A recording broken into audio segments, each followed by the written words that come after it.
سلامونه او نیکې هیلې هیلهمند یم چې جوړ او روغ به یاست. یو پوښتنه چې ډېر هیوادوال راڅخه کوي هغه دا ده چې موږ څه رقم کولی سو یو وړوکی تجارت په پښو ودروو او څه رقم دا تجارت موږ کامیابه کړو. ډېر هیوادوال په همدغه لټه کې دي چې دوی وسې کړی یو کوچنی کاروبار ځان ته شروع کړي. خو له بده مرغې ستونزه همدغه ده چې په افغانستان کې د هرې خوا موږ تر فشارو لاندې یو، که هغه د بازار فشار وګورو، بازار هم کنټرول نه لري، پمپینګ او ډمپینګ په بازار کې ډیر فعاله دی. چې کله هم یو وړوکې کارخانه په افغانستان کې فعاله سي، نورې بهرمیشتې پاکستاني او چینایي او د سیمې نور هیوادونه کوشش کوي چې هغه کمپنۍ له منځه یوسي په پمپینګ او ډمپینګ باندې. نو دغه دی چې ډیر کارخونې په افغانستان کې فلجیږي او دوی نه کامیابه کیږي. نن پر دغه موضوع باندې خبرې کوو چې څه رقم موږ کولی شو چې وړوکی کاروبار کامیابه کړو او هغه په پښو باندې ودروو. زه پر موضوع باندې خبرې کوو او تر اضافي خبرې تیریږو. زه خپل شخصي تجربه شریکوم. هغه دا چې ما خپله په استرالیا کې خپل کمپنۍ فعاله کړه، دلته مې د صفر څخه شروع کړه او په هیڅ امکاناتو باندې ما خپل کمپنۍ شروع کړه. او دا چې دولت ما سره څه کارونه کړي دي هغه تاسو سره شریکوم چې دلته دا هیوادو کې غربي هیوادو کې دولتونه د یو وړوکي سوداګر سره څه همکاریانې کوي. ګوره چې کله هم ما خپل کمپنۍ جوړه کړه، د هغه کمپنۍ دپاره څه ضرورتونه چې وه هغه اول کې ما جوړ کړه. د مثال په ډول باندې ما نوم وټاکی، ایجوکیټون په نامه باندې ما کمپنۍ جوړه کړه چې زه د ماشومانو دپاره داسې جوړوم، کارتوني جوړوم او تعلیمي مواد جوړوم د ماشومانو دپاره. دا ایجوکیټون زما کمپنۍ سوه. دا کمپنۍ مې په استرالیا کې اول کې راجستر کړه. چې کله هم راجستر کړه د هغه نه وروسته ما دته لوګو جوړه کړه چې لوګو ډیر مهمه ده. تاسو باید خپل تجارت دپاره اول کې نوم انتخاب کړئ. چې کله مو هم نوم انتخاب کړئ تاسو باید وروسته لوګو جوړ کړئ. چې کله مو لوګو جوړ کړئ په دریم قدم کې ستاسو دپاره ډومین مهمه دی چې تاسو باید ورته ډومین واخلئ. ډومین ځان ته واخلئ ځکه چې تاسو باید رسمي ایمیل وسي او د رسمي ایمیل وروسته تاسو په ټولو دولتي چارو کې خپل د رسمي ایمیل څخه کار اخلئ. دا کارونه ما ټوله وکړه او د دې نه وروسته په بل قدم کې ما ته دولت وویل چې ته ولاړ شه خپل ابتدایي کار یعنې یو نمونه جوړه کړه چې ستا نظریه څه ده، ته غواړې څه وکړې او ته چې جوړه. نو د همدې امله ما خپل ټوله مخکې تر مخکې دا هر څه جوړ کړي وه او په یوټیوب کې ویډیوګانې مې اپلوډ کړې وه. دا مې د دولت سره شریک کړه. دولت ما سره څه وکړه؟ دولت ما ته اول کې زه د یو کمپنۍ سره ما کار کولو. دولت ما ته وویلو ول زه تا ته 6 میاشتې معاش درکوم. 6 میاشتې دا کوم معاش چې ته لرې د دغه 6 میاشتې معاش زه درکوم. ته ولاړ شه په کور کې کښېنه، خپل پر کمپنۍ باندې کار وکړه. چې کله دې کمپنۍ په پښو ودروله خوښه دی، موږ به تا سره نور کومک هم وکړو، ستا کمپنۍ به په پښو ودروې او که نه ته بیرته راسه خپل وظیفې ته راسه. نو دا و چې زه ولاړم 6 میاشتې په کور کې کښېناستم، خپل په کمپنۍ باندې مې کار وکړ او ډېر ښه فعالیت مې شروع کړ. کمپنۍ مې په پښو ودروله، کمپنۍ مې پر عایداتو راوړه او چې کله مې هم عایداتو راوړه دا وار کې راوړم بیرته 6 میاشتې چې پوره مې سوه ولاړم تجارت وزارت ته، سوداګریز وزارت ته ولاړم. هلته چې ولاړم ما ته په دویم قدم کې بل قدم ته راووړم. دلته په دې قدم کې ما ته وویل ته خپل وظیفه پرېږده. ستا د وظیفې د پرېښودو سره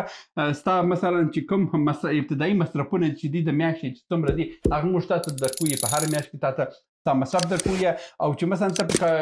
کوم کارکوونکي لري دا کارکوونکي د دې معاشونه به موږ تاته درکوو او کوم مصارف لري د دې مصارف هم ټولو تاته موږ درکوو. چې کله دا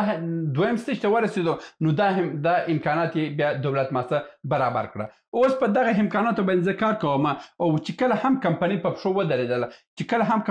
ودرېدله اوس دولت چې دی ما څخه بیا چې کله په پښو باندې زه ودرېدلم دولت ما څخه 40 سلنه مالیات اخلي. دا مالیات تر هغه پورې هغه وخت اخلي چې دا کوم پیسې چې دولت پر ما باندې مصرف کړي دي بیرته دولت پر ځان ته واخلي او د هغه نه وروسته بیا بیرته مالیات 10% او 15% ته رسیږي. نو اوس هم په عین ورته ډول باندې په افغانستان کې هم باید دغه ډول کارونه په افغانستان کې فعال سي. چې کله هم یو څوک سوداګري او فعالیت نظریه لري دولت باید همدغسې کومکونه ورته ورکول سي. هغه ته باید معاش ورکړي چې هغه کوم مصارف لري هغه باید خپل ژوند پوره کړي او د هغه سره باید د کارکوونکو معاش ورکول سي او دغه ډول باندې یو څه پیسې ورکول سي چې دوی خپل نظریه پوره کړي. د اوس دپاره چې هر تجارت په افغانستان کې شروع کېږي هغه دا ده چې د مالي امکاناتو د نشتو له امله هغه سکوت کوي او دولت ورسره کومک نه کوي. چې دولت ورسره کومک ونه کړلو او هغه هم یو یو څو غرانه چې لري هغه هم په دغه تجارت کې د لاسه ورکړي او هغه ولاړ شي ټوله ختم شي او سړی ډوبه شي او دا ورکې مجبوره دی چې نه د کور ووځي او نه هم بل کار کولی شي ډوبه شو په کور کې کښېنه څو وخته بعد خودکشي وکړم سړی مړ شو دا حالت ډیر دردونکی دی په افغانستان کې او که موږ وغواړو چې وړو سوداګرو ته د کار زمینه برابره کړو موږ باید یو خاصه بودیجه هر کال موږ ولرو هر کال چې موږ بودیجه ولرو د مثال په ډول باندې که موږ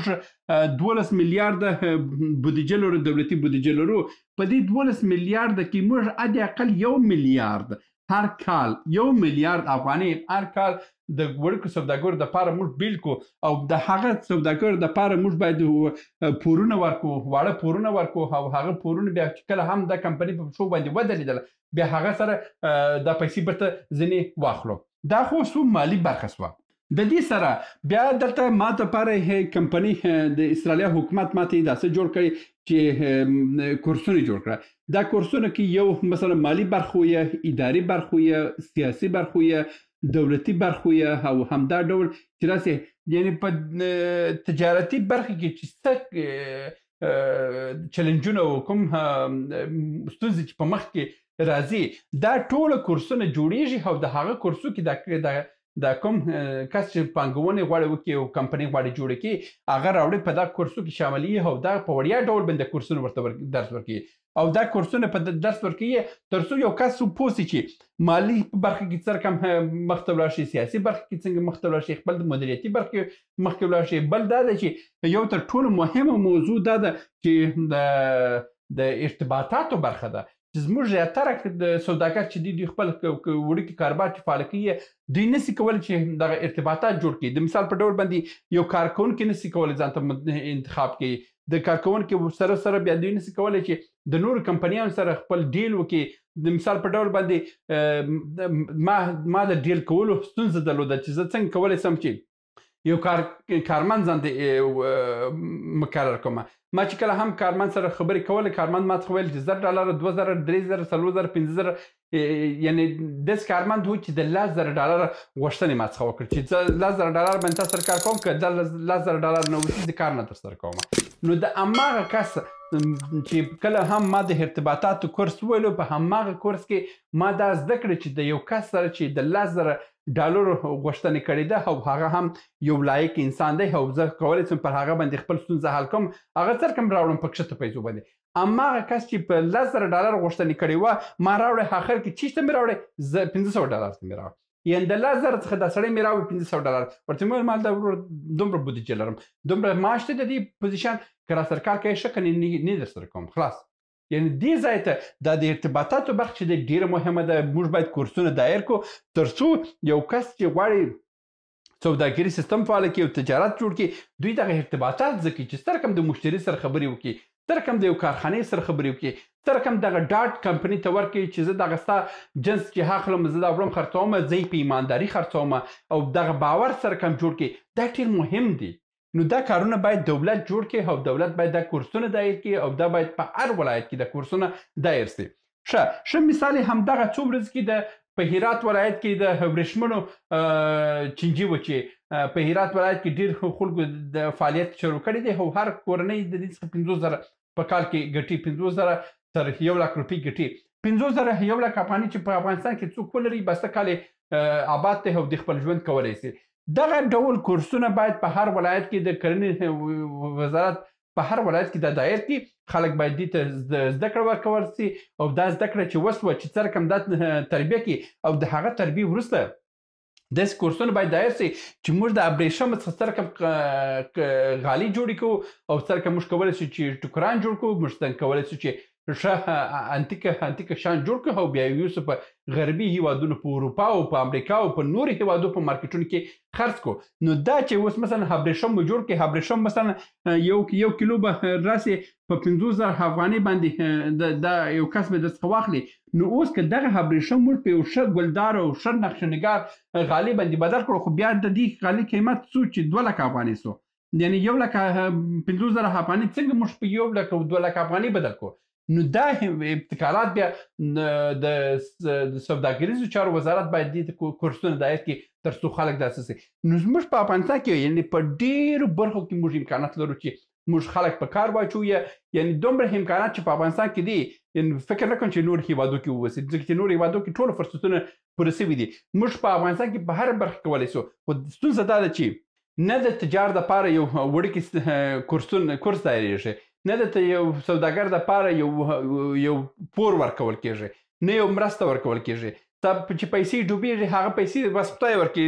خدای پر تا راوړي ورته ورته وایي تی خدای په لعنت کړي ته د خدای دښمن وي بس غرق سوې په بلا چې غرق سوې ورځه تا ځان مړ کړه رد دې ورک دا ډول حالت پر سوداګر باندې دی خو چې کله هم یو وړوکی سوداګر مثلا یو کاسب چې یو وړوکی دکان لري که هغه دکان یې چپه کېږي په دا بله ورځ کې باید حکومت ژر ولاړ شي او د ده دپاره دغه څه امکانات چې مخکې دوی درلودل دا امکانات بیرته ورته پوره کړي او د ده ژوند بیرته برابر کړي ځکه چې هغه مشتري درلوده هغه کاسبي درلود او د ده کاسبي مه غورځوه له منځه مه وړه نو دا ډول کارونه که موږ وکړو موږ کولی شو چې په هر برخه کې تجارتي برخه کې موږ نوي تولیداتي کارخونې نو په هر برخه کې خدماتي کارخونې موږ جوړې کړو تر څو وسې کړی خپل ځوانان په کار واچو او د افغانستان اقتصادي حالت ته یو حرکت ورکړو دا و د نن ورځې ویډیو هیله یو چې اوس هم ترلاسه کړم تر بیا هم په الله سپارم سلامونه موږ ډېر موضوعات جوړ کړي دي که سیاسي موضوعات غواړئ ووینئ نو دلته کلیک کړئ او که غواړئ اقتصادي موضوعات وګورئ نو دلته کلیک کړئ او که غواړئ چې د تل لپاره راسره واوسئ نو دلته کلیک کړئ او چینل سبسکرایب کړئ